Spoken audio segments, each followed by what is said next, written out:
Bienvenidos al podcast de Jesús, un podcast donde buscamos hablar de Dios, de la palabra, del Padre, Hijo, del Espíritu Santo y de todas las cosas que sean netamente bíblicas. El día de hoy vamos a estar estudiando el capítulo 2 de Mateo. Yo les había comentado que en esta oportunidad mi esposo iba a estar conmigo, pero tuvimos un problema con las luces. Para los que no saben, nosotros somos de Venezuela y aquí han habido muchos bajones de luz y también teníamos un tema con el micrófono que iba a ser para él y bueno, al final no pudimos resolver, así que él saldrá con nosotros en el próximo capítulo. Sin embargo, estaba pensando que este capítulo, como ha habido mucha tardanza, quisiera que hoy estudiáramos dos capítulos, el capítulo 2 y el capítulo 3, para que sea bien jugoso y hoy podamos sacarle gran provecho a todo lo que es la palabra del Señor. Yo ya oré en medio de la intimidad. Te pido nuevamente que pares este video y te pongas a hacer tu oración en intimidad y le pidas al Señor que te dé discernimiento y entendimiento sobre su palabra y sobre lo que vamos a estar estudiando el día de hoy, ¿ok? Así que ya saben, hoy vamos a ver dos capítulos. Y bueno, si ustedes creen que tienen algún conocido o alguien que le haga falta, que quiera o que tenga esta sed de leer la palabra, no duden en pasarle este podcast porque de verdad va a ser de gran edificación. También quería decirles que en estos días le abrimos un Instagram a lo que es el podcast de Jesús y me tiene muy emocionada y muy contenta, ya que la única red social que la habíamos abierto era YouTube, pero me animé a abrirle el Instagram, así que si nos quieren seguir por ahí, aquí les voy a dejar el usuario para que vayan y nos sigan y podamos ser parte de esta comunidad, porque lo ideal obviamente es que hagamos una comunidad que crea en Cristo, en donde nos podamos unir en oración, nos contemos nuestros testimonios, aprendamos de la palabra y todas estas cosas. Así que sin dar demasiada vuelta, vamos a comenzar.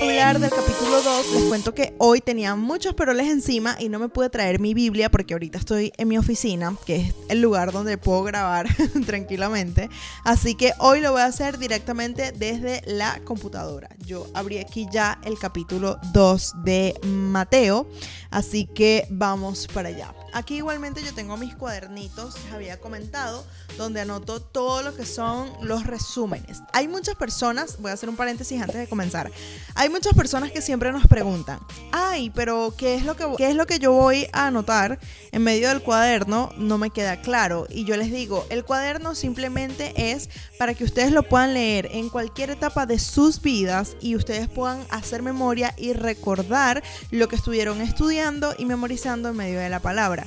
Hay muchas personas que lo hacen de forma distinta. Tampoco la idea es que hagas un copia y pega y anotes y pegues todo lo que está de la Biblia al cuaderno. No. Simplemente que lo que vayamos estudiando, lo que vayamos leyendo, las palabras claves, puedes hacer pequeños resúmenes, puedes hacer dibujos. Yo hago muchos dibujos que me quedan horribles, pero igualito me ayudan mucho a entender porque mi aprendizaje es visual. Entonces hay muchas personas que tienen aprendizaje escrito, visual, hablado.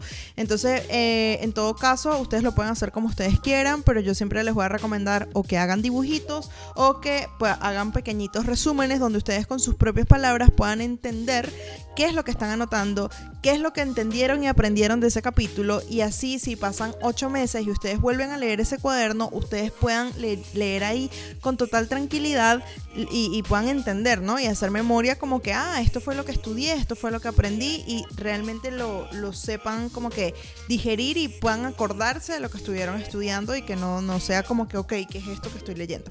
Entonces dice así: Cuando Jesús nació en Belén de Judea, en días del rey de Herodes, vinieron del oriente a Jerusalén unos magos, diciendo: ¿Dónde está el rey de los judíos que ha nacido? Porque su estrella hemos visto en el oriente y venimos a adorarle. Oyendo esto, el rey Herodes se turbó y toda Jerusalén con él. Y convocaron a todos los principales sacerdotes y los escribas del pueblo, y les preguntó dónde había de nacer el Cristo. Ellos dijeron: en Belén de Judea, porque así está escrito por el profeta. Y hay un pequeño pedazo donde nos dice qué es lo que está escrito sobre esa profecía. Dice, y tú, Belén, de la tierra de Judá, no eres la más pequeña entre los príncipes de Judá, porque de ti saldrá un guiador que apacentará a mi pueblo Israel. Esto fue una pequeña profecía. Entonces, o sea, un pedacito, ¿no? Luego dice en el versículo 7, entonces Herodes, llamando en secreto a los magos, indagó de ellos diligentemente el tiempo de aparición de la estrella. Y enviándolos a Belén dijo, id allá y averiguad con diligencia acerca del niño, y cuando le halléis, hacédmelo saber, para que yo también vaya y le adore. Escuchen bien esto, porque ahorita vamos a hablar de eso. Entonces dice, ellos habiendo oído al rey se fueron, y he aquí que la estrella que habían visto en el oriente iba delante de ellos, hasta que llegando se detuvo sobre este niño. Al ver la estrella se regocijaron con muy grande gozo, y al entrar en la casa vieron al niño con su madre María, y postrándose lo adoraron, y abrieron sus tesoros, le ofrecieron presentes, oro, incienso y mirra. Pero siendo avisados por revelación en sueños que no volviesen a Herodes, regresaron a su tierra por otro camino. Y luego hay otro pedacito, pero voy a leer hasta acá como para que vayamos estudiando y digiriendo primeramente lo que es desde el capítulo 2, versículo 1 hasta el versículo 12. ¿Ok? Fíjense que aquí hay varios puntos que son demasiado interesantes porque nos está hablando de lo que es el comienzo de la vida de Cristo, el comienzo de la vida de Jesús. Entonces vamos a entender un poquito lo que es como el sitio, ¿no? Vamos a usar mucho nuestra imaginación. Lo que tienes que saber es que el rey Herodes no era un rey bueno, ¿ok? El rey Herodes tenía todas las intenciones de matar a Jesús, ¿ok? Y ya vas a entender por qué. Bueno, de hecho eso lo dice la Biblia, no me lo estoy inventando yo, lo dice en unos versículos más adelante. Pero fíjense que es tremendo, ¿no? Porque primero nos está hablando de un grupo de personas que eran los magos que estaban yendo del oriente a Jerusalén, ¿ok? O sea, eran unas personas que iban de lejos, no eran unas personas que vivían cerca. Y puede ser que esto suene obvio, pero tengo que aclarar muchas cosas porque, bueno, hay cosas que para otras personas no es tan obvio. Entonces estas personas venían de lejos, venían con sus burritos y se iban acercando. Ellos venían cargados porque dice que traían riquezas, o sea, ellos traían cosas para mostrarle y darle a ese niño, porque ellos sabían que la persona a la que ellos se estaban acercando, a pesar de que era un bebé recién nacido, no era cualquier bebé, no era cualquier persona, era el Hijo de Dios. Ellos estaban esperando a un Mesías. Entonces vamos a entrar en contexto. Cuando nosotros hablamos de lo que es Jerusalén, ellos, como les dije, estaban esperando a un Mesías, pero aún nadie se había presentado, nadie había llegado. Recordemos que para este tiempo no existía la cruz, no existía Cristo, o sea, nada de esto existía, solamente existían las profecías, los profetas, gente que hablaba de Dios de otra manera, pero no de la manera en la que hoy lo conocemos, ¿no? O sea, por ejemplo, si hoy nos acercamos a una iglesia o a un sitio, siempre nos van a estar hablando de la cruz, de Jesús, pero en ese tiempo no era así. En ese tiempo era muy diferente cuando hablaban de Dios, y esto es muy importante que ustedes lo puedan visualizar en su mente. Vamos a imaginarnos a, no sé, una especie de pueblo, un lugar así como con tierra, donde hay muchos burritos, muchas vacas, animales. Entonces imagínense que todas estas personas que están alrededor están esperando que venga un Mesías, pero que aún no aparece nadie, y de repente nace este niño y viene gente de lejos con riquezas hacia donde está él. Algo que a mí me sorprende mucho, de verdad, es cómo Dios te puede guiar de manera tremenda, porque dice que ellos eran guiados por una estrella. O sea, imagínate tú sabes lo que es tú ir del oriente hacia este otro lugar, pero que ni siquiera tenían GPS, no tenían teléfono. O sea, yo soy el tipo de persona que si voy a una dirección y no tengo el GPS prendido, o sea, como que me pierdo, como que me angustio, como que me estreso. Y en aquel tiempo ellos simplemente se dejaban guiar por una estrella. Yo a veces digo como que wow, qué tremendo cómo Dios te puede guiar hasta con una estrella. O sea, no sé si a ustedes les impresiona esto, pero a mí sí me impresiona mucho porque Dios tiene maneras creativas de guiarnos a todos sus hijos, todos los que somos sus hijos, y es tremendo porque Él siempre busca la manera, ¿no? Él siempre busca la forma, y a pesar de que estas personas venían de lejos y no le conocían, yo creo que incluso ni siquiera conocían a María, ni siquiera era como que mira, vamos a ver esta mujer, vamos a ver esta casa, ¿no? Porque no es lo mismo cuando uno va a un sitio ya buscando un lugar que uno conoce y que uno diga, no, bueno, voy a casa de Mengano, voy a casa de Sutano, esta persona es de esta manera, tiene esta contextura. No es lo mismo a que tú vayas simplemente a un lugar a ciegas, simplemente dejándote llevar por una estrella. Entonces es importante que esto nosotros lo podamos primero visualizar en nuestra mente y entender, ¿no? El tipo de formas en las que Dios actúa. Siempre hay un dicho que dice que Dios actúa de manera... Tengo a mi perrita aquí, así que si escuchan ruidos raros no se asusten, es que está mi perra aquí jurungando. Entonces, nada, es tremendo de verdad como Dios tiene maneras creativas de guiar a las personas. Entonces, nada, dice, oyendo esto el rey Herodes se turbó. Vamos a buscar en el diccionario, fan de buscar siempre el significado de las palabras. O sea, esto a mí me ha ayudado demasiado a entender la palabra en profundidad y sobre todo a tener mucha revelación de la misma, porque a veces nosotros en nuestra mente o gracias a la sociedad, a la cultura o al contexto en donde vivimos, literalmente una palabra puede significar algo totalmente contrario a lo que la Biblia quiere decir. Así que siempre les voy a dar este tip de estudio. Busquen las palabras que ustedes no le conozcan el significado para que busquen en los diccionarios pues qué significa. Entonces en este caso yo voy a buscar el significado de turbar para que leamos aquí juntos en el diccionario de la Real Academia Española.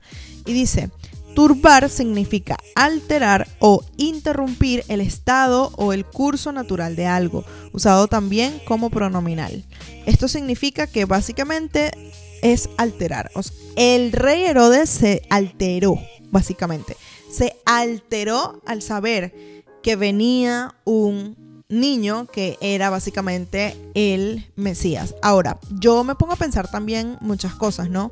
O sea, yo no sé qué habría pasado por la mente del rey Herodes, pero yo me imagino que él, si se alteró, también tuvo que ser porque tal vez se sentía amenazado, porque recordemos que en aquel tiempo cuando Jesús siempre hablaba y decía, yo vengo a rescatar a mi pueblo, yo vengo a sanar, a restituir, a liberarlos de la esclavitud, muchos se imaginaban era un rey viniendo en un caballo con una espada y entonces él vino a libertar, y resulta que lo que Jesús vino fue a libertarnos de otra manera, ¿no? O sea, no vino específicamente como si fuera un guerrero de batalla como muchos se lo imaginaban, sino que él vino manso, él vino sencillo, humilde delante de todo el mundo, nació en el lugar casi que más despreciado de todos, o sea, salió de verdad de un lugar tan sencillo y tan humilde que rompió todos los esquemas y rompió todas las expectativas que los demás tenían sobre él, sobre la venida que él iba a tener, y era porque él nos iba, o sea, lo que él había prometido sí lo cumplió,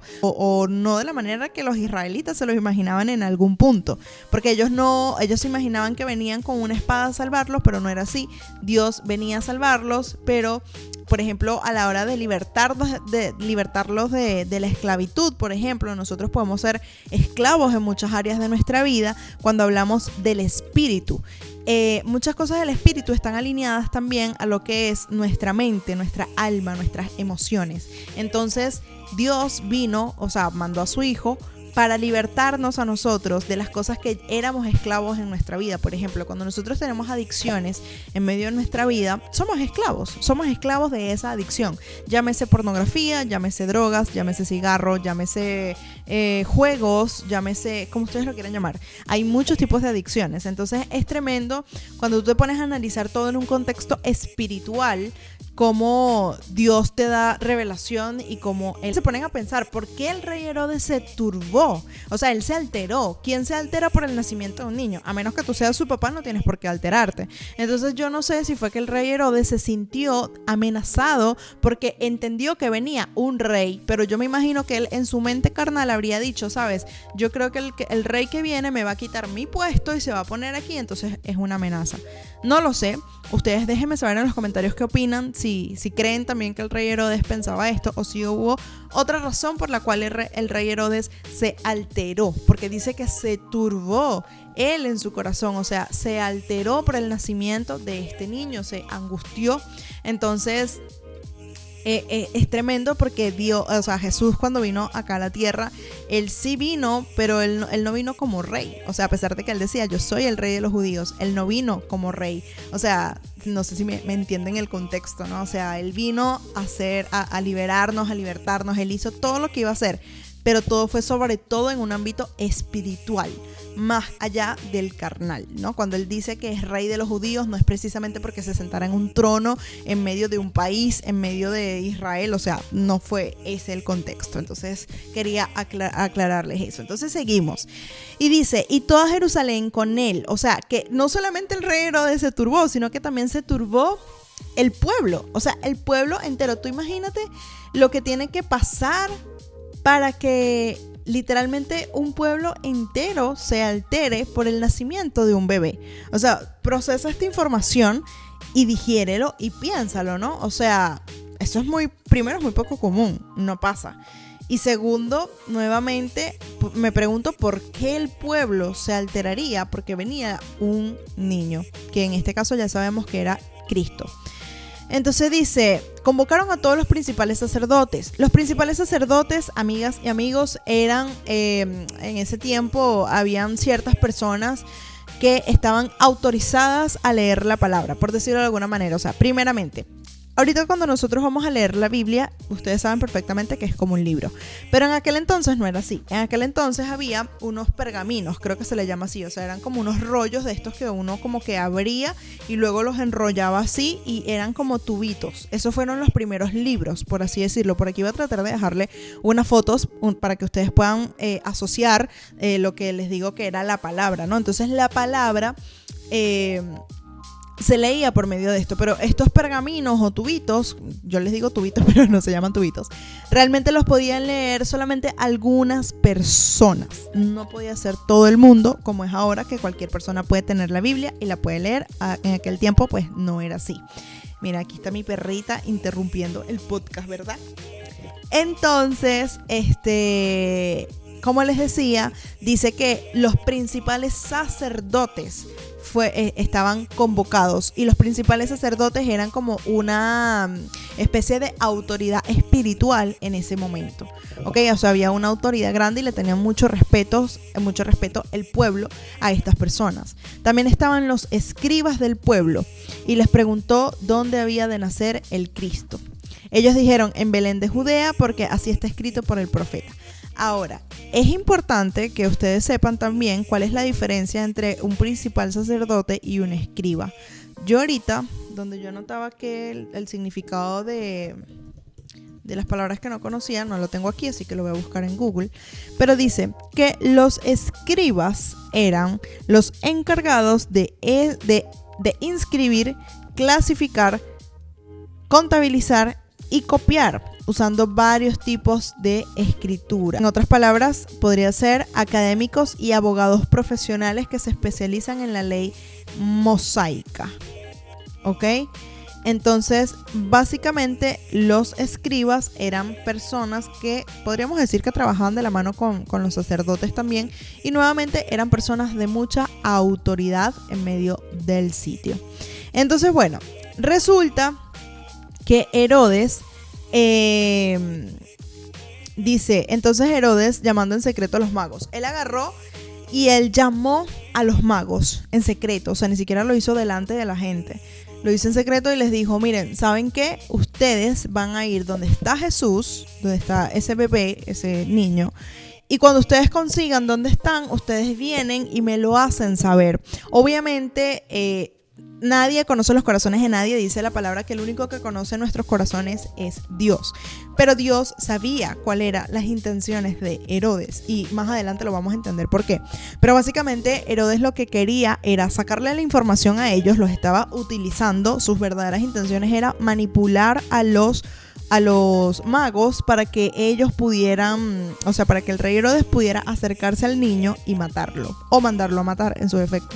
Pero resulta que como Dios siempre lo tiene todo planificado y cuando tiene todo un propósito, Dios obra en medio, el Señor le dio un sueño al rey Herodes. En el capítulo 1 estábamos conversando que Dios habla por medio de sueños. Entonces aquí nuevamente volvemos a confirmar esta palabra porque Dios le hablaba en sueños a José y también le hablaba en sueños a los magos. Y más adelante, mientras vayamos estudiando la Biblia, se van a dar cuenta que hay muchas personas a las que Dios les habla por medio de sueños. Entonces, cuando alguien te vaya a decir que Dios no habla en medio de sueños, eso es mentira. Muéstrale estos versículos bíblicos para que sepa que Dios sí habla por medio de sueños. Entonces, el Señor les advierte y les dice, les quiero leer textualmente lo que dice. Les dice que no vuelvan a Herodes y regresen a su tierra por otro camino, porque ellos fueron, le ofrecieron lo que trajeron al niño y se fueron, pero ellos no regresaron al mismo camino, sino que se fueron por otro, y era porque ya tenían la advertencia del Señor. O sea, fíjate que primero ellos llegaron allí porque estaban siendo guiados por una estrella que guiaba a Dios, y segundo, Dios les habló por medio de sueños. Entonces vamos a la segunda parte que dice, bueno, Dios, he aquí un ángel del Señor apareció en los sueños a José, nuevamente el Señor hablando en sueños, y le dijo, levántate, toma al niño y a su madre y huye a Egipto, y permanece allá hasta que yo te diga, porque acontecerá que Herodes buscará al niño para matarlo. Y él, desesperado, tomó de noche al niño y a su madre y se fue a Egipto, y estuvo allá hasta la muerte de Herodes, para que se cumpliese lo que dijo el Señor por medio del profeta, cuando dijo, de Egipto llamé a mi hijo. Entonces, dice, Herodes entonces, cuando se vio burlado por los magos, se enojó mucho y mandó a matar a todos los niños menores de 2 años que había en Belén y todos sus alrededores, conforme al tiempo que había inquirido en los magos. Entonces se cumplió lo que fue dicho por el profeta Jeremías, cuando dijo, voz fue oída en Ramá, grande lamentación y lloro y gemido, Raquel que llora a sus hijos y no quiso ser consolada porque perecieron. Pero después de muerto Herodes, he aquí un ángel del Señor apareció en sueños a José en Egipto. 4ª vez que Dios habla en medio de sueños. Y dice, levántate, toma al niño de su madre y vete a la tierra de Israel, porque han muerto los que procuraban la muerte del niño. Entonces él se levantó, tomó al niño de su madre y vino a la tierra de Israel. Pero oyendo que Arquelao, entra una nueva persona en medio de la historia, reinaba en Judea en lugar de Herodes, su padre, tuvo temor de ir allá, pero avisado por revelación en sueños, fue a la región de Galilea. Es decir, ellos no regresaron a donde había nacido Jesús, que era directamente Jerusalén, sino que era Galilea. Vamos a imaginarnos que es como un pueblo vecino. Y vino y habitó en la ciudad que se llama Nazaret. Súper importante. Yo les había dicho que el rey Herodes no era una persona buena, no era una persona de fiar, hacía las cosas en secreto y tenía guardado en su corazón que quería matar a Jesús, quería matar al Señor cuando era un bebé. Entonces es tremendo porque básicamente aquí lo que sucede es que José, estando en medio de este lugar, cuando los magos se van, porque Dios les avisa en medio de los sueños, como que váyanse por otra ruta, el Señor también le vuelve a hablar en sueños a José, o sea, les habló a los magos y también les habló a José. Y a José le dijo, vete porque quiere matar al niño y vete para Egipto. Ellos allá estuvieron un tiempo y luego se regresan. Y cuando se regresan es porque nuevamente el Señor vuelve a hablar por ellos en medio de sueños y les dice en qué momento exactamente ellos se van a regresar para acá. Algo importante que ustedes tienen que saber y que tienen que diferenciar es que el Señor nació, siempre oímos como que es que Jesús es de Nazaret, es que Jesús es el nazareno. Por eso siempre le dicen Jesús de Nazareno, porque viene de Nazaret, pero él no nació en Nazaret. Cuando ustedes le pregunten ¿dónde nació Jesús? Yo sé que puede sonar un poco como trillado o puede ser una pregunta como tonta tal vez para algunos, pero era una pregunta que a mí me traía mucha confusión en un principio. Y aquí dice que él nació en Belén. O sea, Jesús no nació en Nazaret, Jesús nació en Belén, y creo que es un punto importante a destacar para aclarar dudas y para que sepan que luego él se crió en Nazaret, pero él nació fue en Belén. Algo que yo hacía era que yo dibujaba mucho, aunque también en la Biblia, si buscas, tienes tu Biblia ahí y buscas en la última página, siempre hay mapas. Búscate en esos mapas en donde está Belén, en donde está Judea, en donde está Nazaret, para que veas. Pero yo en mi mente simplemente hacía como pequeños dibujos donde hacía como pequeñas ciudades y escribía los nombres y me imaginaba, ¿no? Como que visualmente un lugar cercano al otro. Entonces, así por ejemplo, ¿no? Les voy a poner aquí una imagen, ¿no? Aquí dice Nazaret y aquí anoté, no sé, Judá, un ejemplo. Entonces aquí yo iba haciendo otras pelotitas para saber las ciudades y más o menos para identificar de dónde y hacia dónde iba Jesús con los apóstoles cuando se movía o algo así. El punto es que vean el mapa o dibujen. Cualquiera de los dos los va a ayudar a ubicarse en la mente, porque más adelante van a salir nuevos nombres, van a salir nuevas ciudades, nuevos pueblos, nuevos sitios, así que créanme que lo van a necesitar.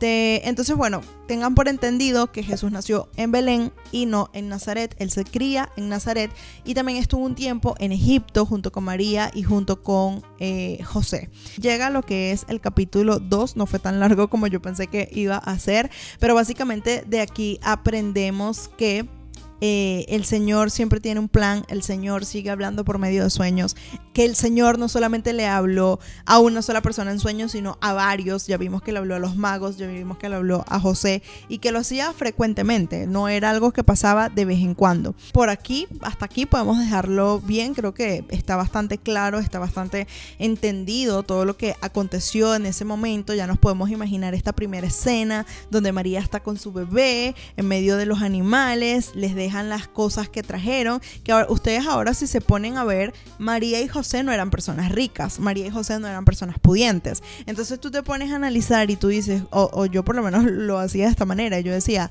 o sea, si estas personas no son ricas, no tenían mucho cómo moverse, ya venían estos magos que venían con oro, o sea, ellos venían con oro encima. Entonces imagínate tú que José y María no tenían dinero para poder estar viajando como nómadas, pero ya era algo que el Señor ya tenía planificado, porque el Señor ya traía unas personas que les iban a regalar oro. O sea, que no es normal que alguien venga y regale oro, pero como Él era Jesús y ellos sabían quién era Él, les trajeron presente, y estoy segura que María y José seguramente tuvieron que haber usado esas ofrendas que trajeron. Digo yo, no sé, o sea, eso no lo explica la palabra explícitamente, pero yo aquí pensando como persona humana, si hubiese sido yo María o si hubiera estado yo en la misma situación, ¿cómo me hubiera movido? Entonces, con esto te quiero dejar una reflexión, y es que no sé si has escuchado no has escuchado la frase esta que dice que los planes de Dios son una cosa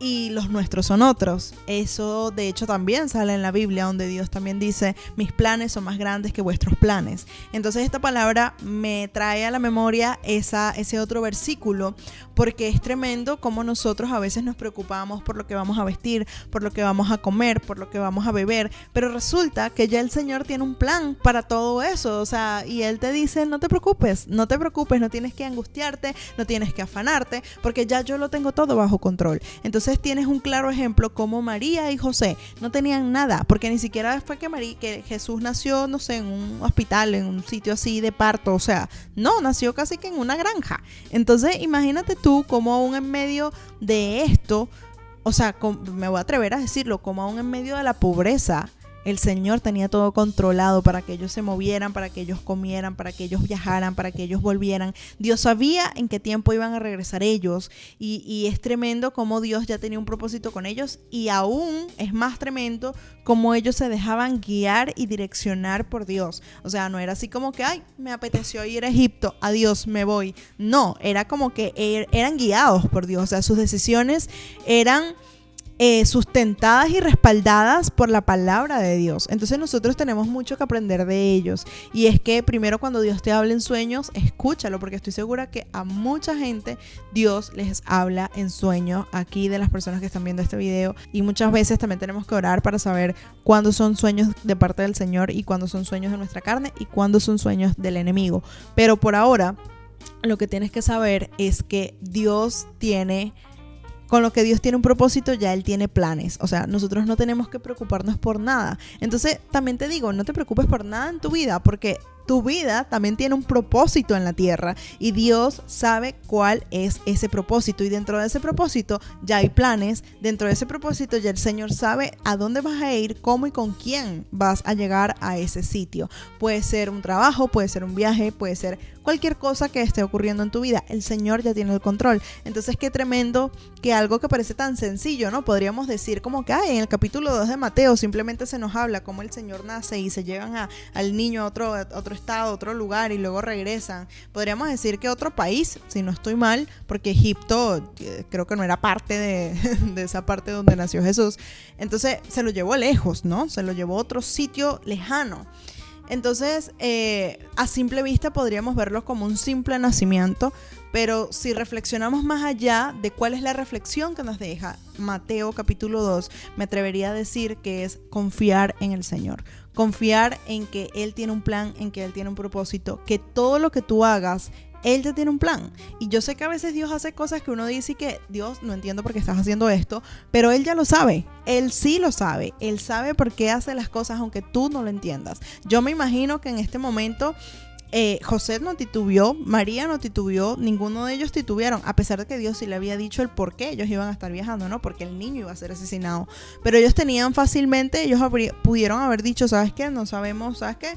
Dios, no te creo y no nos vamos a ir y nos vamos a quedar aquí. Pudieron haber desobedecido, pero en todo tiempo ellos fueron obedientes a los sueños y a la palabra de Dios. Fueron obedientes a lo que Dios les decía, y gracias a esa obediencia se pudo cumplir en el tiempo un plan redentor para nosotros. Entonces se cumple esa palabra donde te digo que los planes del Señor son más grandes que nuestros planes.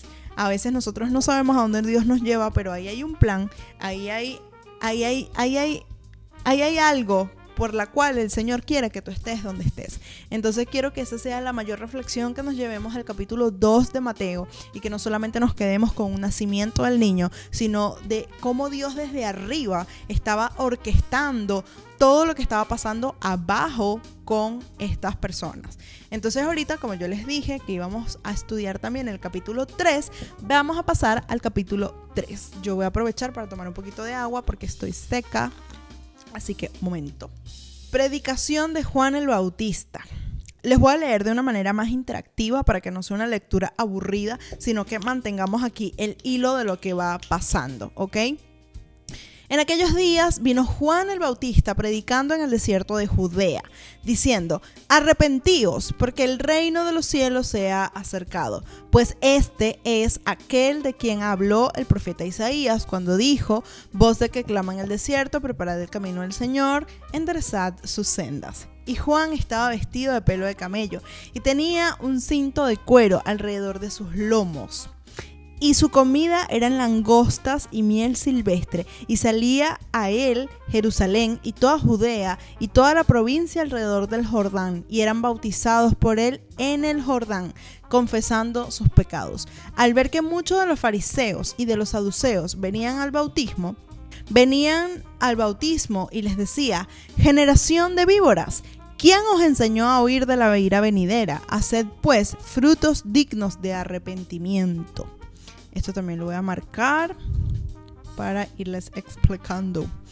Y no penséis en decir dentro de vosotros mismos: a Abraham tenemos por padre, porque yo os digo que Dios puede levantar a hijos de Abraham aún de estas piedras.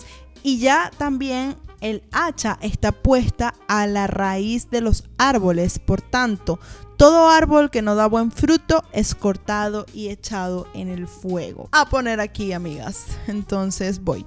Yo, la verdad, os bautizo en agua para arrepentimiento, pero el que viene tras mí, cuyo calzado yo no soy digno de llevar, es más poderoso que yo. Él os bautizará con el Espíritu Santo y fuego, y su aventador está en su mano, y limpiará su era, y recogerá su trigo en el granero, y quemará la paja en fuego, que nunca se apaga. Entonces, amigas, esta es la introducción del capítulo 3 de Mateo, y aquí hablamos de Juan el Bautista. Algo que yo necesito que tú te aprendas así de insofacto es que Jesús el Bautista crece con Jesús. O sea, ellos, si mal no recuerdo, eran primos, ¿ok? No recuerdo si eran primos o eran amigos cercanos. No lo recuerdo con claridad, pero si mal no recuerdo, eran primos. Y ellos crecieron juntos. Entonces yo me pregunto, ¿qué habrá pensado Juan el Bautista cuando Jesús creció y le hizo saber quién era él, ¿no? Más adelante, qué raro, yo siempre diciendo que más adelante vamos a ver algo, pero más adelante vamos a ver cómo Juan el Bautista incluso le manda a preguntar a Jesús, ¿tú eres quien dice ser? Y él dice que sí, porque muchos son sanados, muchos son salvos, etc. Pero hablando específicamente del capítulo 3, nos habla de Juan el Bautista. ¿Quién era Juan el Bautista? Juan el Bautista simplemente era un hombre que venía haciendo espacio y preparando el camino por el cual iba a pasar Jesús. Él no predicaba sobre lo que era el... No que no predicaba del Espíritu Santo, sino que él bautizaba para arrepentimiento. ¿Qué significa esto? Esto significa que Juan el Bautista sabía que tras de él venía el Mesías, venía Jesús, venía el Cristo, y que él ni siquiera era digno de él, porque de hecho también, no recuerdo si es en el capítulo 4 o aquí un poquito más adelante, creo que es más adelante, dice que él dice, el que viene tras de mí, ni siquiera yo soy digno de amarrar los zapatos de sus pies, las sandalias de sus pies. Entonces es tremendo porque Juan sabía, él sabía quién era quien venía tras de él, y es tremendo porque él sentía y tenía un temor santo para con Dios, y tenía mucha reverencia, había mucho respeto. O sea, a pesar de que él bautizaba en las aguas, él nunca se jactó, él nunca se llenó a sí mismo porque él hablara de la palabra, sino que en todo tiempo advertía y contaba y decía y preparaba el camino para cuando Jesús viniera. Entonces aquí también nos describe cómo Juan estaba vestido. Dice que había pelo de camello. Por aquí voy a tratar de dejarles una imagen referencial para que ustedes puedan ver más o menos cómo se vestía. Les voy a poner una imagen de Juan el Bautista, el que sale en The Chosen, en la serie, para que ustedes vean más o menos. Se veía así como un poquito esperolado, ¿no? Así como todo despeinado, con su pelo de cabello, comía sus langostas y miel silvestre, y salía a él a Jerusalén y toda Judea y la provincia alrededor del Jordán. Lo que quiere decir que este hombre se caminaba toda esa provincia, todo este lugar, y iba predicando el evangelio del Señor. Predicaba, o ni siquiera voy a decir evangelio, porque en ese momento no había empezado lo que era el ministerio de Cristo, pero él sí hablaba del Señor, él hablaba de Dios y predicaba de Dios a los alrededores. Entonces fíjense que aquí dice que él en ese momento, otro dato que también tienen que saber súper interesante, es que Juan el Bautista tenía seguidores, tenía discípulos, porque él enseñaba de la palabra y habían personas que le seguían.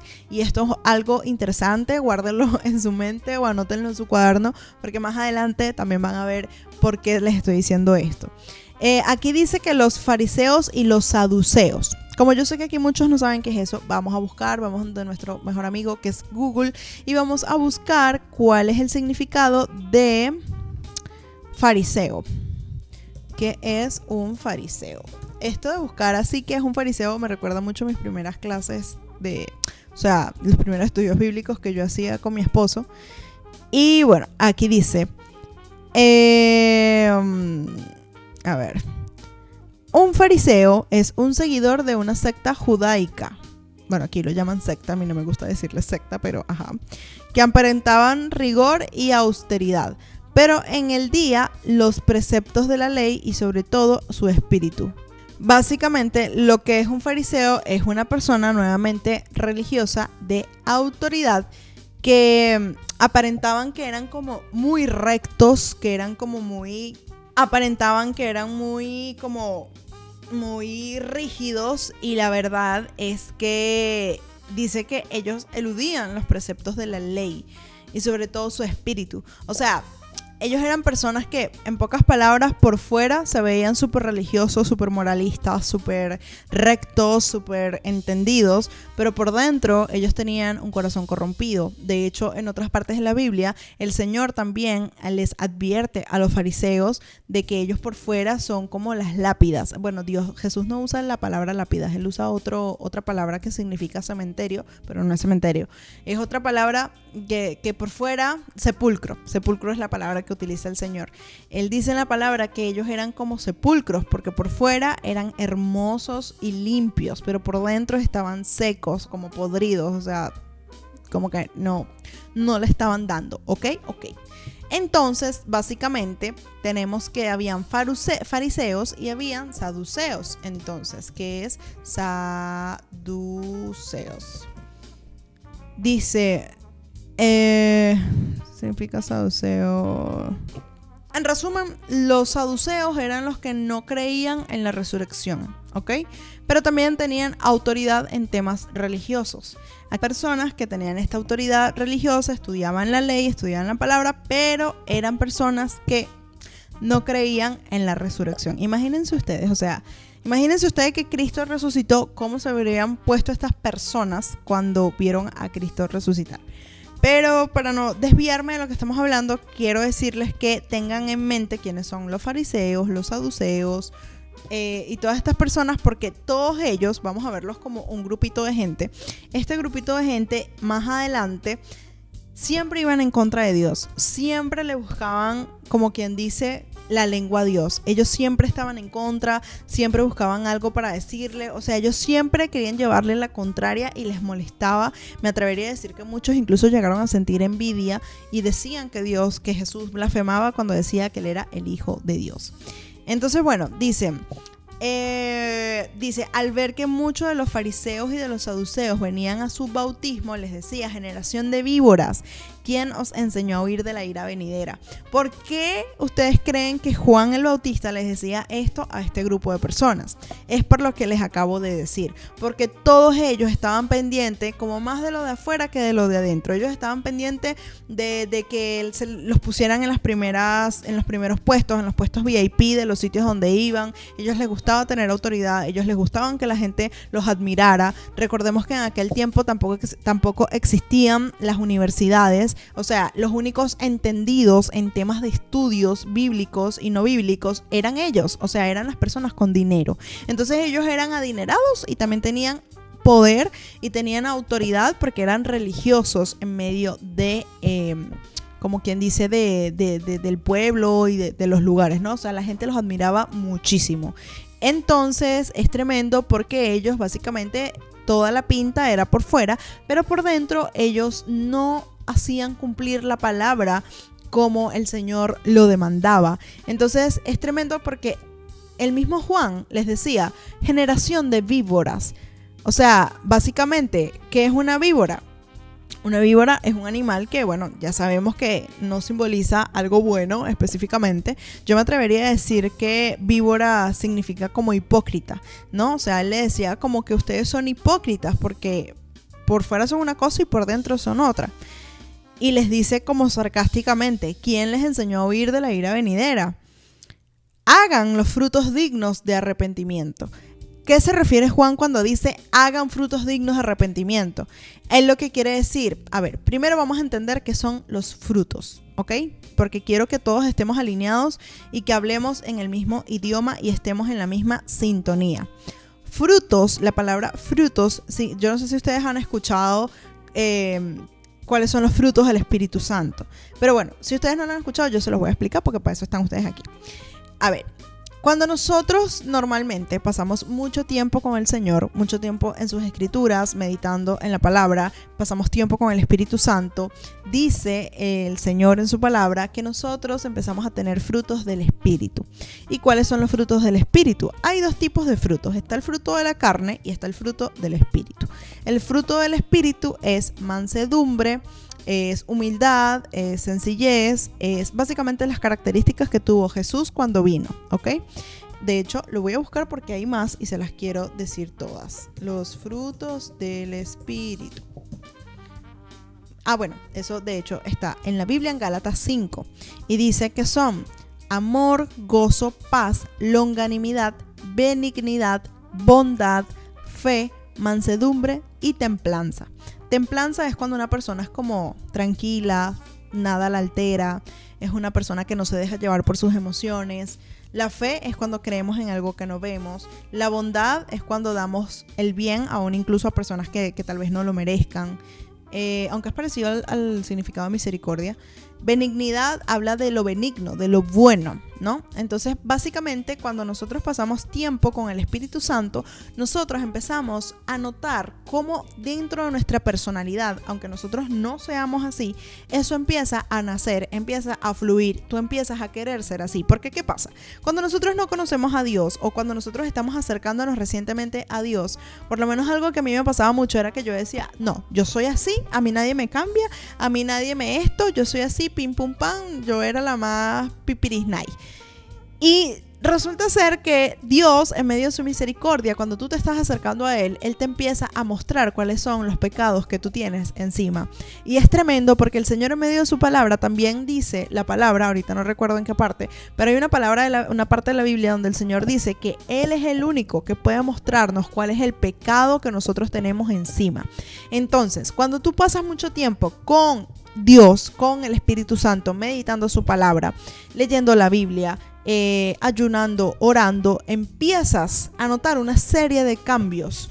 Cuando empieza a impactar, cuando Él ya te perdonó tus pecados, te limpia, te lava, tú empiezas a caminar con Él, tú empiezas a tener una personalidad, un carácter amoroso, gozoso, lleno de... Si eras iracunda, ya no eres iracundo. Si eras peleón, ya no eres peleón. Si eras, no sé, criticona, ya no eres criticona. O sea, poco a poco, primero tú vas reconociendo qué es lo que está mal en ti y luego tú vas viendo cómo van naciendo estos frutos. Yo no sé si ustedes han visto las típicas películas donde siempre sale la caricatura y sale un ángel a la derecha y un diablito a la izquierda. Básicamente, nuestro cuerpo y nuestro espíritu funcionan de la misma manera. Empieza a mostrar qué es lo que está mal en ti y tú empiezas a sentir que tú quieres ser mejor para Dios. Pero cuando tú empiezas a tener los frutos del Espíritu, no es porque tú lo decides, es porque Dios lo decide. ¿Y a qué voy con la visualización del ángel y el diablito? Y es que tú todos los días, aunque lo creas o no, todos los días tú tomas una decisión. Y tú tomas la decisión de si alimentas el espíritu o si alimentas la carne. La carne es todo lo contrario a lo que es el espíritu. Y aquí quiero hacer un gran hincapié. ¿Por qué? Porque para que entendamos cuáles son esas cosas de la carne, básicamente estamos hablando de todo lo que es carnalidad. Pero, ¿a qué me refiero específicamente con carnalidad? La Biblia, mediante tú la vas estudiando, ella te habla mucho de lo que son las concupiscencias. Y siempre lo pronuncio mal, así que me perdonan si lo pronuncié mal ahorita, pero las concupiscencias son básicamente los deseos de tu corazón. Y el corazón, o lo que es el alma, todo esto va alineado a tus emociones. Y nosotros somos personas que básicamente no podemos vivir bajo nuestras emociones, porque si no, nos va a ir muy mal en la vida. Literalmente esto parece algo tonto, parece algo obvio, pero no es tan obvio, porque realmente ¿qué pasa si tú eres una persona que te dejas llevar demasiado por la ira? Si tú te dejas llevar demasiado por la ira, puede llegar un punto en que literalmente lastimes a alguien, golpees a alguien o estés dentro de una relación que sea violenta, ¿no? Y puede ser violenta por palabras, puede ser violenta por maltrato, puede ser violenta por muchas cosas. Pero el punto es que todo viene a raíz de la emoción. Si tú eres demasiado feliz, por ejemplo, todo en exceso es malo. Tus emociones en exceso son malas. Si tú eres en exceso feliz todo el tiempo y nunca mides tu felicidad, te puedes volver una persona confianzuda. Y tú no puedes confiar en todo el mundo, porque no todo el mundo tiene buenos sentimientos, ni buenos deseos, ni buenas intenciones para contigo o para con los demás. Entonces, ¿qué pasa cuando tú eres demasiado confiada? Te traicionan. Te traicionan y caes en sitios y lugares en los que tal vez no deberías de estar porque confiaste en las personas incorrectas. Entonces, imagínense si nosotros vamos emoción por emoción. ¿Qué pasa si sientes exceso de miedo? No puedes sentir, o sea, si sientes exceso de miedo puedes caer en fobias, por ejemplo. Y las fobias, ¿a quién le gusta tener fobia de algo? A nadie le gusta tener miedo en exceso. Entonces, exceso de tus emociones son malas. Para cualquier cosa, todos los excesos son malos. Entonces, ¿qué pasa? Cuando nosotros nos dejamos llevar por nuestras concupiscencias, que entiéndase que concupiscencia es todo lo que son las emociones de tu corazón, todo lo que nace de tu corazón, dice la palabra que del corazón salen otras cosas, como lo que es homicidios, iba a decir que adulterismo, esa palabra ni siquiera existe, pero adulterio, homicidio, suicidio, gula, o sea, todo lo que conocemos como pecado literalmente sale de nuestro corazón. También hay otro versículo que respalda mucho esto que estoy diciendo, y es que dice que y esto también sale en Mateo más adelante, en muchos otros videos más adelante lo vamos a estudiar, pero hay un versículo que recuerdo ahorita, está en Mateo, y dice que lo que contamina el corazón es, o sea, lo que contamina el corazón es lo que sale de la boca. Porque lo que entra para el cuerpo va directo hacia la letrina. Para los que no saben, letrina es un hueco en el piso en donde la gente hace caca y hace pipí, literalmente. A mí me da mucha risa porque cuando yo fui para Turquía, en mi luna de miel, yo pedí un baño público y yo no sabía que era una letrina. Y yo entro esperando conseguir una poseta y lo que yo consigo es una letrina, o sea, un hueco en el piso literalmente, y para mí fue shock total. Me quedé como que, ¿qué es esto?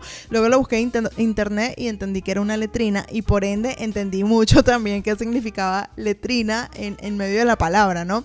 Entonces, letrina, porque en aquellos tiempos también se usaban letrinas, o sea, en aquel tiempo no habían posetas, o sea, Jesús no se sentaba en una poseta cuando iba al baño, iba a la letrina, ¿no?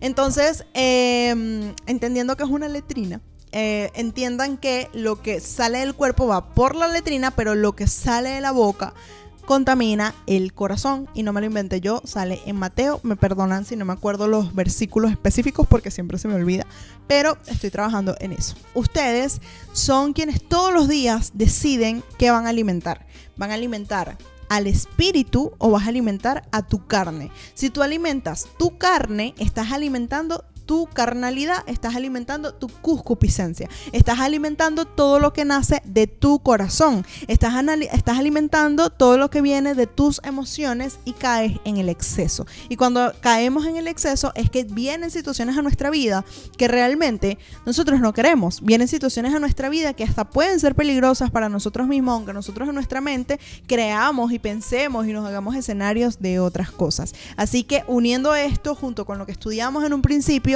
tienen que saber que tienen que confiar en el Señor, porque el Señor no se maneja por emociones, el Señor no se maneja por lo que siente. O sea, Dios no es un Dios de emociones, ¿ok? O sea, Dios es un Dios absoluto, es alfa, es principio, es fin, alfa y omega.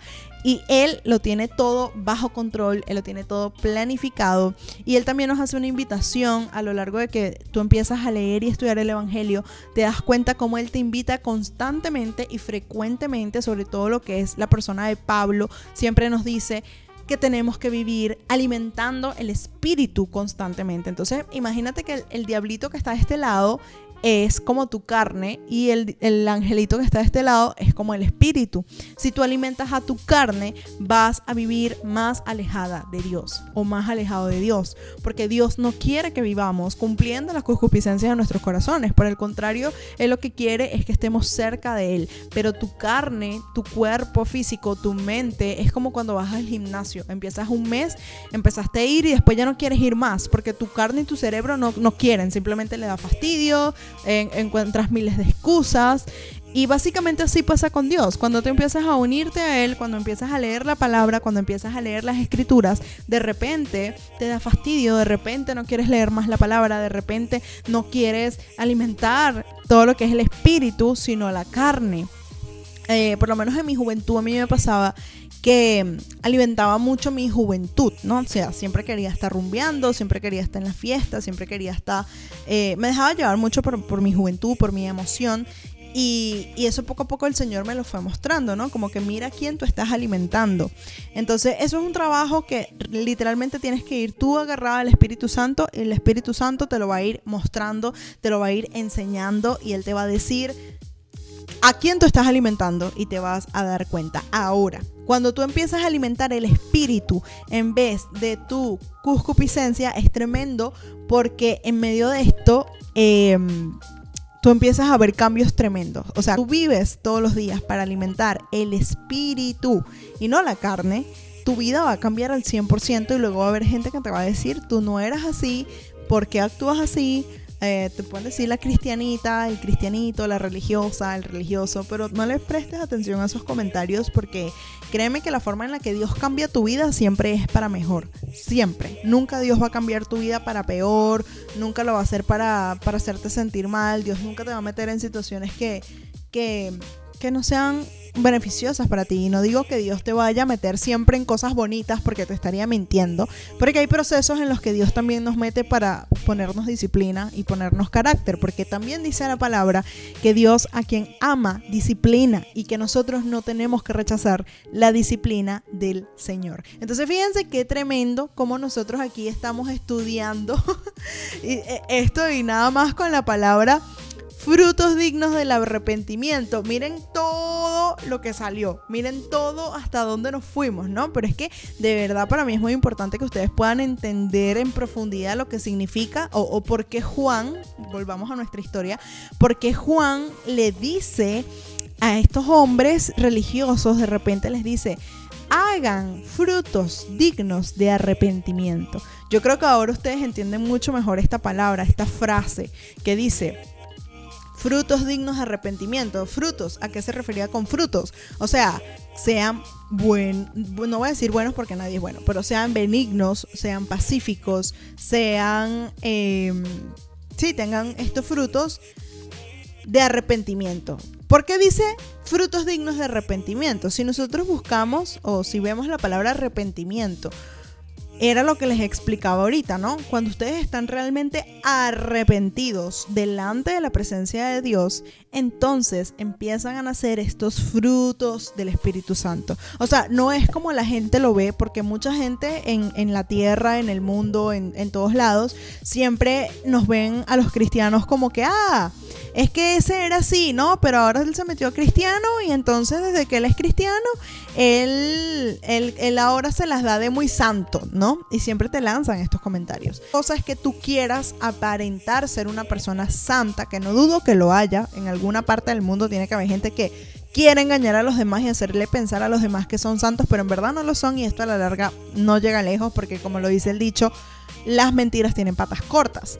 Entonces, básicamente, una cosa es que tú finjas, que tú quieras fingir que eres santo, que tienes frutos del Espíritu Santo, pero otra cosa muy diferente es que tú vayas donde el Señor y le digas, Señor, yo estoy realmente arrepentida, genuinamente arrepentido en mi corazón, y de verdad vengo a ti. ¿Por qué? Porque de verdad lo siento. Y cuando nosotros de verdad sentimos algo y estamos arrepentidos de algo, no volvemos a caer en eso. O si volvemos a caer en eso, de inmediato, de ipso facto, vamos a su presencia y le decimos, Señor, acabo de hacer esto mal, perdóname, aquí estoy nuevamente a tus pies, porque nunca va a llegar el día que vas a ser perfecto. Y tú puedes ser la persona más cristiana del planeta, la más entendida en la palabra, pero nunca vamos a ser perfectos en nosotros, en nuestra carne, y entonces tú eres el pam pam pam. No.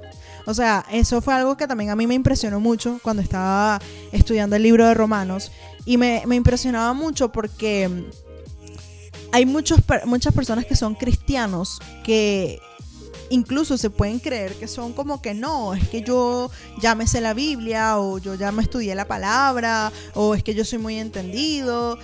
Y a la larga, tú puedes ser, mira, es que puedes tener las mejores cualidades que tú quieras como persona, como cristiano, como profesional, como lo que tú quieras, como hombre, como mujer, como lo que sea. Tú puedes ser el mejor, pero tú no eres nada, o sea, no somos dignos delante de la presencia de Dios.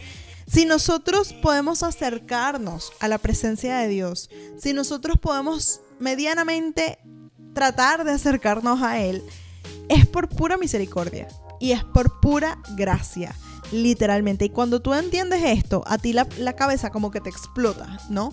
Porque nosotros en nuestra carne siempre, y también lo digo en nuestra carne y en la sociedad en la que vivimos, estamos en una sociedad donde siempre constantemente están estimulando lo que es el amor propio. Siempre nos dicen, ámate, quiérete, reconócete. Y la verdad es que no tengo nada en contra o sea, sí tengo, pero no tengo. Hay una parte del amor propio que pudiese llegar a ser sana psicológicamente hablando, pero hay otra parte que es un positivismo tóxico, porque es un positivismo que literalmente nos invita y nos enseña y nos hace amarnos demasiado a nosotros mismos, cuando Jesús nos dice, no, ya va, para. Tu carne, no te dejes llevar por tu carne, porque es que tu carne no es buena y que tampoco tienes, o sea, en pocas palabras, no lo quería decir así feo, pero en pocas palabras nosotros no tenemos nada para venir delante del Señor y decirle, Señor, ¿sabes qué? Yo soy tu hija porque yo soy suficientemente buena en esto. Dentro del evangelio, fuera de la palabra, o sea, no lo tenemos porque simplemente no somos dignos del Señor, no somos dignos de Dios, pero podemos estar cerca de Él porque hubo misericordia y hubo gracia cuando Jesús murió en la cruz. Aún antes de que Jesús muriera en la cruz, ya Dios era un Dios misericordioso. ¿Por qué? Porque ya Jesús había venido a la tierra y aquí estaban, o sea, ya había un propósito, me explico, ya Jesús vino. Y antes de que Jesús fuese crucificado, ya el Señor sabía que iba a mandar a su Hijo por nosotros, porque nosotros necesitábamos de Él. Entonces, por eso aquí dice frutos dignos de arrepentimiento, porque aquí Juan se refería de que si ellos eran personas religiosas, si ellos creían en Dios, ellos como mínimo tenían que estar arrepentidos genuinamente y arrepentidos de corazón para ellos bautizarse, porque vuelvo y repito, Juan bautizaba por arrepentimiento, él no bautizaba para bautizar a la gente en Espíritu Santo. Esto también nos hace entender que en este tiempo no existía todavía el Espíritu Santo, o mejor dicho, no que no existía, porque no dudo que haya existido en el cielo o en un contexto espiritual, sino físicamente hablando. O sea, el Espíritu Santo no estaba todavía con nosotros, ¿ok? Dios tenía otras maneras de hablar. Entonces es tremendo porque Juan les dice, oye, si tú supuestamente eres la autoridad y eres una autoridad religiosa y crees en Dios y te jactas de Dios, como mínimo tienes que actuar como si tú estuvieras arrepentido. Sé digno del arrepentimiento. Entonces eso significa frutos del arrepentimiento. O sea, era como Juan diciéndoles, por favor, o sea, como mínimo ten templanza, como mínimo sé benigno. Pero ellos no eran benignos, eran hipócritas. Entonces, teniendo entendido esta pequeña frase, que miren todo lo que nos llevó literal la explicación, dice, y no penséis, esto también es súper interesante porque dice, y no penséis decir dentro de vosotros mismos, a Abraham tenemos por padre, porque yo os digo que Dios puede levantar hijos de Abraham aún de estas piedras, y ya también el hacha está puesta en la raíz de los árboles, y todo árbol que no dé fruto será cortado y echado al fuego. ¿A qué se refería Juan con esto? Juan se refería a que literalmente todo árbol que no diera buen fruto iba a ser cortado. ¿Qué significa eso? Estoy eructando mucho. Perdón. ¿Qué significa eso? Que literalmente cuando nosotros no damos buen fruto en la tierra, somos cortados. Y esto es una verdad que yo creo que uno al principio lo lee y como que no le presta mucha atención, pero cuando empiezas a analizarlo, cuando empiezas a meterle profundidad, realmente uno se queda como que wow, ¿no? O sea, tremendo. Yo a la verdad os bautizo en agua para arrepentimiento, pero el que viene tras mí, cuyo calzado no soy digno de llevar, es más poderoso que yo. Él os bautizará en Espíritu Santo y fuego, y su aventador está en su mano, y limpiará su era, y recogerá su trigo en el granero, y quemará la paja en el fuego, que nunca se apagará. Entonces, aquí algo que me llama mucho la atención, y se los dejo también como un dato curioso, es que dice, Él os bautizará en Espíritu Santo y fuego, y es porque literalmente el Señor nos bautiza a nosotros, después que nosotros somos bautizados en agua, y cuando Él también cree que tú estés preparado y listo, Él te bautiza con el Espíritu Santo. Y dice, Él limpiará su era y recogerá su trigo en el granero, y quemará la paja en fuego. ¡Ay, Dios mío!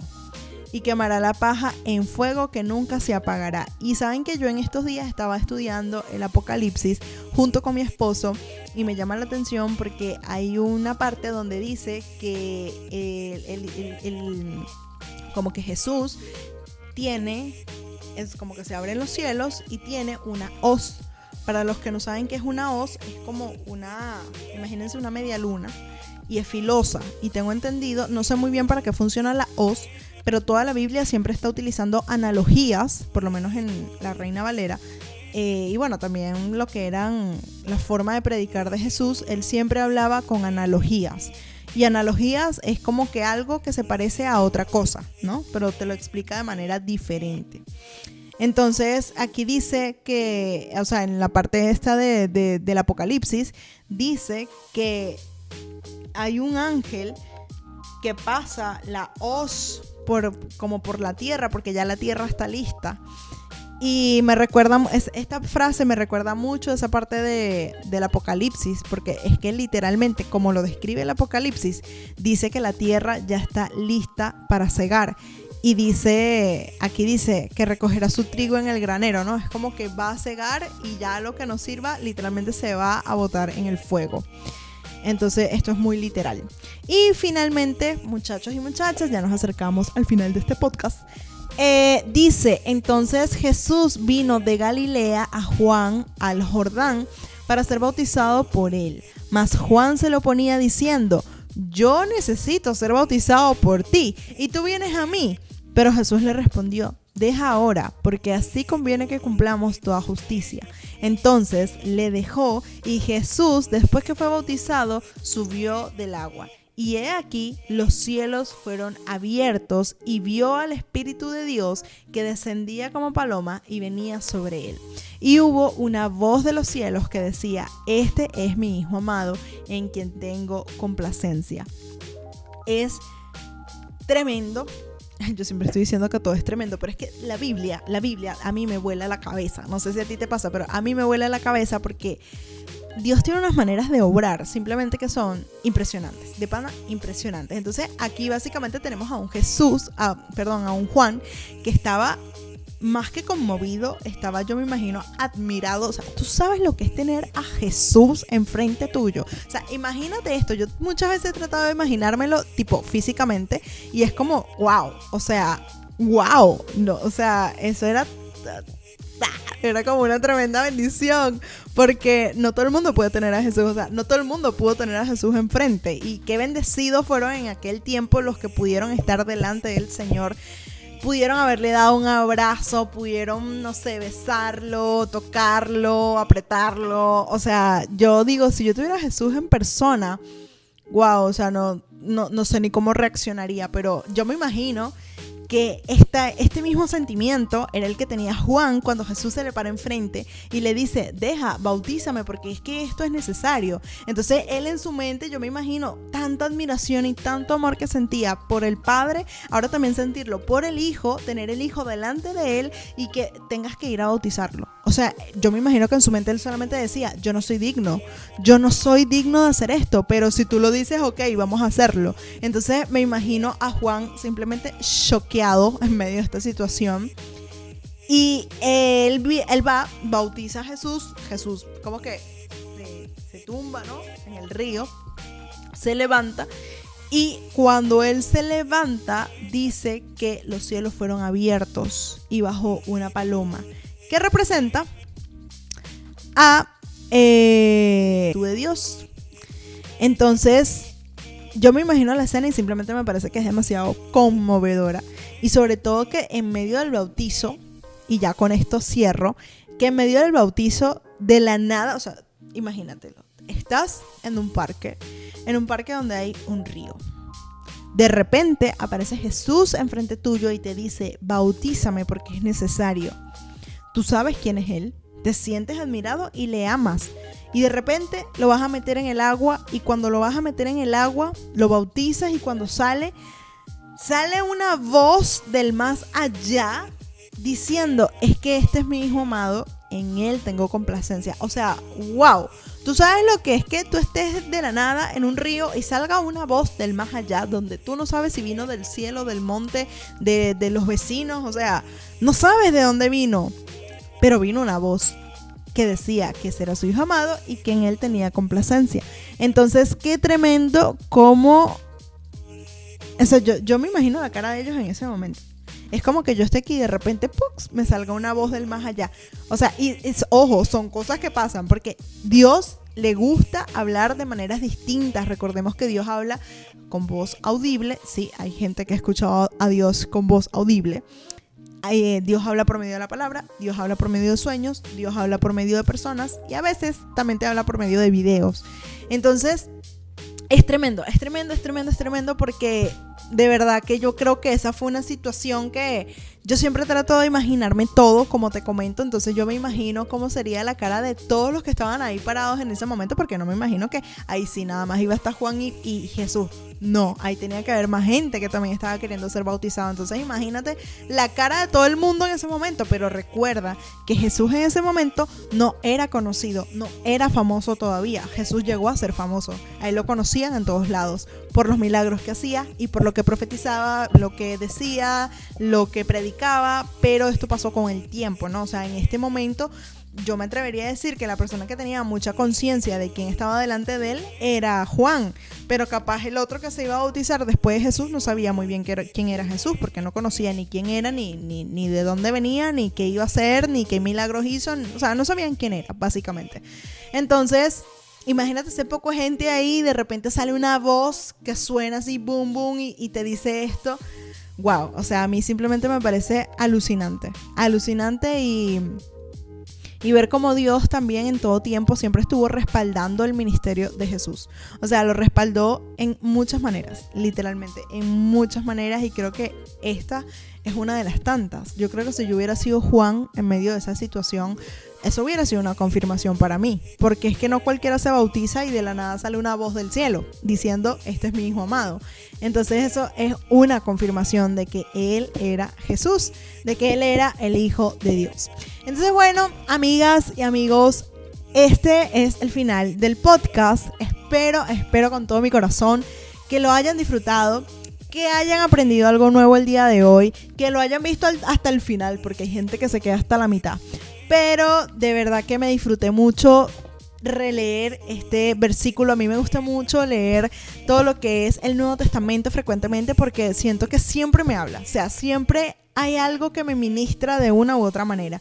Entonces, nada, de verdad espero que les haya agradado mucho, que les haya gustado mucho, que lo disfruten, que lo vuelvan a ver si tienen dudas, que anoten todas sus preguntas, que me las dejen en los comentarios si tienen alguna pregunta y que recuerden que sigan anotando toda palabra que ustedes no le conozcan el significado, anótenla, pónganla resaltador, tomen sus notas en sus cuadernitos, haber podido grabar esto, que oro al Señor para que esto de verdad pueda ser de mucha edificación para muchas personas, que puedan crecer en el Evangelio, que puedan ver la verdad de Cristo, la verdad de Jesús, y que realmente si sientes que esto te edifica a ti, también pásaselo a otra persona que también pueda seguir siendo edificada con este mismo video.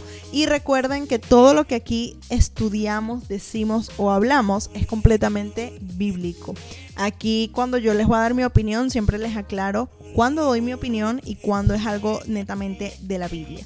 Así que, bueno, no voy a hacer como la despedida tan larga, pero básicamente sería eso. Así que si llegaste hasta esta parte del video, gracias por ver hasta aquí.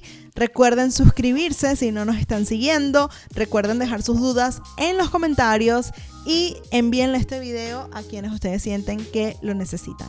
Telegram y en WhatsApp para que ustedes puedan estar allí atentos cuando les lleguen todas los videos, porque por ahí mandamos todos los links cuando ya están disponibles los videos y así no te pierdes de nada y puedes tener toda la información a la mano. Así que bueno, espero que les haya gustado, que les haya servido.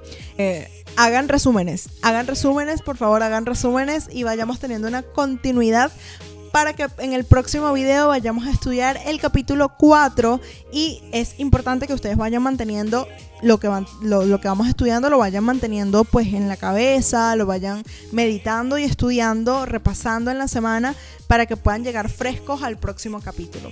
Espero, si Dios lo permite, que en el próximo capítulo esté mi esposo y lo puedan conocer y él también les pueda explicar la palabra de una manera muy amena y muy divertida. Así que gracias por ver y ahora sí me despido. ¡Chao!